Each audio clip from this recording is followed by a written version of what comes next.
अमेरिकी राष्ट्रपति Donald Trump और रूस की राष्ट्रपति व्लादिमीर पुतिन दोनों ही देश की राष्ट्रपति हैं जो अलास्का में बंद कमरों में लगभग 3 घंटों तक मीटिंग किए।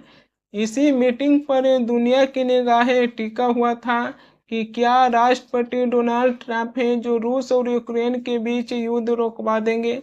इसी मीटिंग को लेकर यह भी कहा जा रहा था कि राष्ट्रपति ट्रंप हैं जो अलास्का की धरती से ही रूस और यूक्रेन के बीच सीज फायर की घोषणा है जो कर सकते हैं।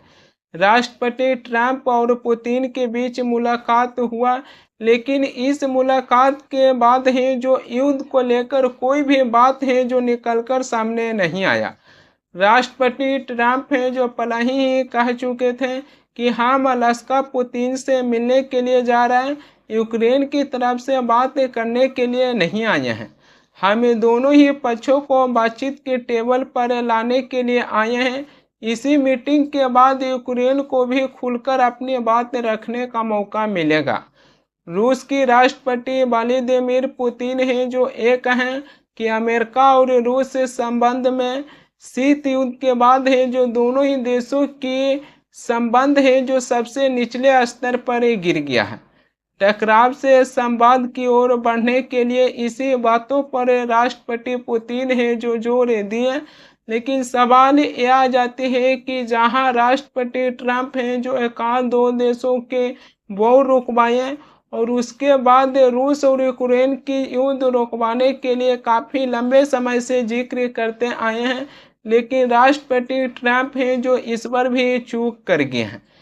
राष्ट्रपति ट्रंप और पुतिन के बीच मुलाकात हुआ, लेकिन दोनों की मुलाकातों के बीच एक और खबरें सामने आया। जब दोनों ही अपनी मीटिंग खत्म करने के बाद है जो अपनी प्लेन में जा रहे थे बैठने के लिए, तब राष्ट्रपति ट्रंप हैं जो रूस की राष्ट्रपति पुतिन को अपनी शक्ति है जो दिखा दी। राष्ट्रपति पुतिन की सिर के ऊपर से अमेरिका का B-2 बॉम्बर से जो गुजारा और उसके बाद रूस की राष्ट्रपति पुतिन हैं जो अमेरिका के B-2 बॉम्बर्स को देखते रह गए। राष्ट्रपति ट्रंप हैं जो फिनो पुतिन से बातचीत है जो करना शुरू कर दिए।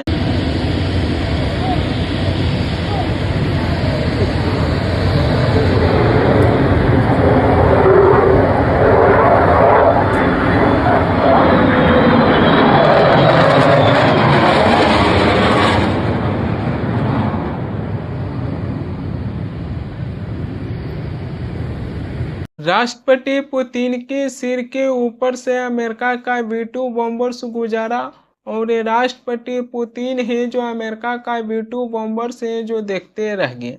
अब इसी को लेकर सोशल मीडिया पर चर्चा ये हो रही है कि राष्ट्रपति ट्रंप हैं जो अलास्का में पुतिन से मिलने के लिए गए हैं, लेकिन पुतिन को अपनी शक्ति भी दिखा दी है कि अगर पुतिन है जो बातचीत के मसले पर नहीं आते हैं तो पुतिन के साथ है जो बड़ी वार्ता दिखाने में हमें पीछे नहीं हटेंगे। राष्ट्रपति पुतिन है जो B-2 बॉम्बर्स को देखते ही रह गए। अमेरिका के पास जो B-2 बॉम्बर्स है उसके बारे में ये भी कहा जाता है कि वो B-2 बॉम्बर्स हैं जो केवल अमेरिका के ही पास है। हाल ही में ईरान और इजराइल के बीच युद्ध चल रहा था। राष्ट्रपति ट्रंप हैं जो अपना B-2 बॉम्बर्स को भेजकर ईरान के 3 ऐसे परमाणु न्यूक्लियर पर हमला किए थे, जिसके बाद अमेरिका का B-2 बॉम्बर्स हैं जो और भी ज़्यादा चर्चित में आया था। हाल फिलहाल में ही राष्ट्रपति ट्रंप हैं जो भारत और रूस के साथ भी कहीं न कहीं बड़ी वार्ता भी दिखाते आए थे टैरिफ को लेकर, जबकि राष्ट्रपति ट्रंप हैं जो रूस पर 100% हैं जो टैरिफ लगाने के लिए एक घोषणा कर दिए थे। रूस के पूर्व राष्ट्रपति अपने भड़काऊ बयान दिए थे। इसी को लेकर राष्ट्रपति ट्रंप हैं जो 2 परमाणु पनडुब्बियों को उपयुक्त क्षेत्रों में तैनात करने का भी आदेश दे दिए थे।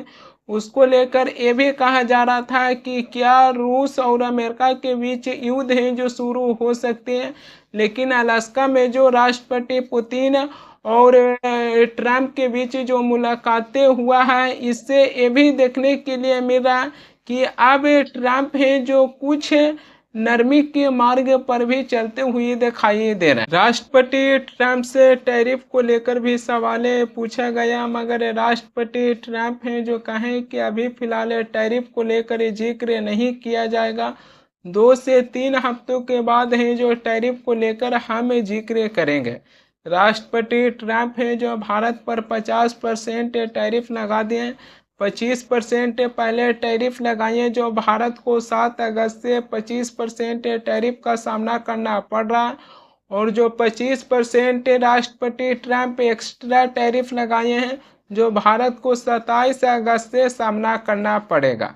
राष्ट्रपति ट्रंप हैं जो अलास्का में पुतिन से मुलाकात करने से पहले ही भारत को ये धमकी दिए थे कि अगर अलास्का में पुतिन से युद्ध शांति को लेकर बातचीत नहीं होता है तो भारत पर 50% जो टैरिफ लगा है उससे और अतिरिक्त है जो टैरिफ लगाया जाएगा, क्योंकि भारत है जो रूस से बड़ी मात्रा में कच्चे तेल है जो खरीदते हैं। ट्रंप है जो ये भी कहें कि अगर हम पुतिन से मुलाकात करेंगे तो हम सिर्फ 2 मिनट में समझ जाएंगे कि पुतिन है जो शांति के पक्ष में है कि नहीं है। अमेरिका की राष्ट्रपति डोनाल्ड ट्रंप है जो रूस की राष्ट्रपति पुतिन से अलास्का में मुलाकात किए, मगर ट्रंप है जो अमेरिका के पूर्व राष्ट्रपति जो बाइडेन पर भी तंजे कस दिए। राष्ट्रपति ट्रंप हैं जो ये कहें कि अगर 2022 की शुरुआत में हम अमेरिका की राष्ट्रपति होते तो रूस और यूक्रेन के बीच है जो युद्ध नहीं होने देते और दोनों ही देशों के युद्ध की राह पर चलने से हम रोक देते हैं। राष्ट्रपति ट्रंप हैं जो पूर्व राष्ट्रपति जो बाइडेन पर भी तंजे कस दिए, मगर सवाल यह आ जाती है कि युद्ध तो शुरू हो गया, लेकिन राष्ट्रपति ट्रंप हैं जो युद्ध रोकवाने के लिए उनसे युद्ध नहीं रुक रहा है, तो भारत जैसे देशों पर है जो लगातार टैरिफ पर टैरिफ लगाते जा रहे हैं। अब सवाल ये आ जाती है कि भारत पर 50% टैरिफ लगने के बाद भारत सरकार या फिर वो कहिए भारत की विदेश मंत्रालय की तरफ से ये कहा गया है कि भारत है जो अपनी राष्ट्रीय हितों की सुरक्षा के लिए जो भी कदम उठाना पड़ेगा हम सारे ही कदम है जो उठाएंगे। मगर टैरिफ वॉर के बीच अब ये भी खबर आ रही है कि भारत के विदेश मंत्री एस जयशंकर है जो रूस जाएंगे और चीन के विदेश मंत्री वांग यी हैं जो भारत आएंगे। ऐसे में ये भी कहा जा रहा है कि भारत है जो ट्रंप को झटका पर झटका दे रहे हैं कि जहां भारत और अमेरिका के बीच संबंध खराब हुआ तो भारत है जो चीन और रूस से और भी ज़्यादा है जो अपनी संबंध अच्छा बनाने का काम कर रहे हैं। इसी बीच प्रधानमंत्री मोदी हैं जो यूक्रेन की राष्ट्रपति ज़ेलेंस्की से भी बातचीत की है। यूक्रेन की राष्ट्रपति ज़ेलेंस्की हैं जो अपने देश की हालतों की जानकारी है जो प्रधानमंत्री मोदी से फ़ोन पर शेयर किए। प्रधानमंत्री मोदी हैं जो कहें कि भारत है जो संघर्ष की शांतिपूर्ण समाधान के पक्षधर हैं। प्रधानमंत्री मोदी हैं जो ज़ेलेंस्की को ये भी आश्वासन दिए हैं कि जल्द से जल्द युद्ध समाप्त कर शांति बहाल करने का भी आश्वासन दिए हैं। अब सवाल ये आ जाती है कि जहां ट्रंप है जो रूस और यूक्रेन की युद्ध रोकवाने के लिए भारत पर टैरिफ लगा दिए, लेकिन भारत की ये इतिहास रहा है कि भारत भी शांति के पक्ष में ही आगे बढ़ने का काम किए हैं। भारत का ये सोच नहीं रहा है कि किसी भी देश से युद्ध हो, लेकिन ट्रंप है जो जहां भारत पर टैरिफ लगाने के लिए उन्होंने रूस जैसे देशों का इस्तेमाल किए हैं। ट्रंप है जो अपने दम या फिर अपने बल पर भारत पर टैरिफ नहीं लगाए हैं, बल्कि रूस को बीच में घसीटे हैं कि भारत है जो रूस से कच्चे तेल खरीदते हैं, इसी के चलते रूस को और भी ज़्यादा है जो आयात होता है और इसी के चलते रूस है जो युद्ध समाप्त करने के लिए तैयार नहीं है।